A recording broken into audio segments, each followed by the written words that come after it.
pasukan yang ada di seluruh daratan yang ada di khususnya yang ada di Kalimantan Barat dan Indonesia harus kembali ke negara Jepang. Jadi pada saat tentara Jepang mundur itu ada sebagian relief terakhir yang dipotong, itu sebagian dicegat oleh pasukan panglima-panglima kerajaan dan panglima suku Dayak. Itu dia kan mau kembali menuju ke kapal perang karena mereka angkatan laut. Jadi mereka sudah ditunggu di samudra. Jadi menuju samudra itu di perjalanan ada sebagian tentara Jepang yang dibunuh oleh pasukan-pasukan kita yang masih gerilya gitu tadi. Akhirnya berhasil, ya jumlahnya tidak didokumentasikan berapa namanya. Orang kita itu kan orang masih cara-cara ya tradisi kuno ya, jadi membunuh mana pakai dokumen-dokumen, pokoknya bantai lah, yang penting dia mati kan gitu kan. Tapi kalau perang dunia harus, karena dia ada payung hukum internasional yaitu PBB yang harus terus mengawasi namanya kejahatan perang. Kalau mereka tidak bertanggung jawab tentang itu, mereka akan dikeroyok oleh dunia. Kalau mereka, tapi kalau pasukan kita ya bantainya makanya digambarkan di relief. Jadi setelah Nagasaki, Hiroshima dibom atom dengan hebatnya Bung Karno, ya Bapak mengatakan hebatlah Bung Karno itu karena itu memang harus menjadi contoh teladan sebagai segalanya lah gitu. Bung Karno itu segalanya lah bagi Bapak. Tapi bagi kalian juga barangkali harus seperti itu, kita ambil semangatnya dan perjuangannya ya. Dia langsung membentuk PPKI, Panitia Persiapan Kemerdekaan Indonesia. Ya panitia itu udah penyiapan tadi itu bagaimana sehingga sampai BPUPKI dilanjutkan, sehingga kesimpulan yang prioritas awal adalah tanggal 17 Agustus 1945 Indonesia diproklamasikan.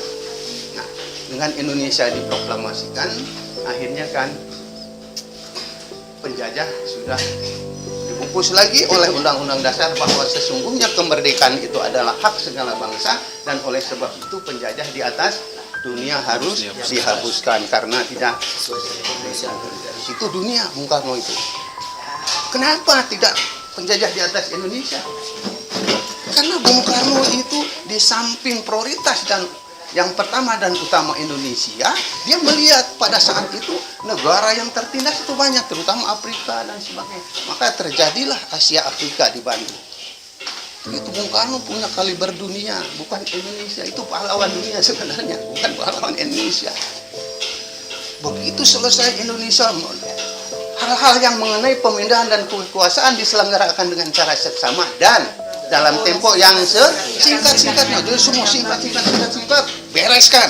Republik sudah berdiri, akhirnya Bung Karno menyeberang ke secara global internasional. Diambil dulu orang Afrika yang tertindas. Mendirikanlah negara non-blok.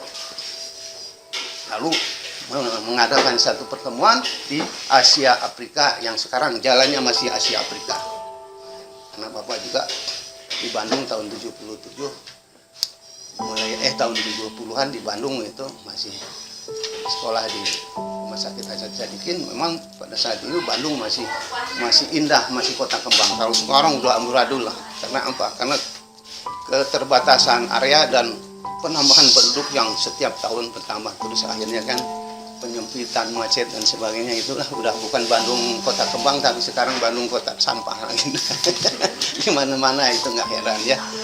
Jadi akhirnya Bung Karno menyelamatkan bangsa dan negara ini jelas, dan dia tidak sendirian. Atas dasar apa Bung Karno mendirikan republik ini? Atas dasar restu-restu raja-raja senusantara.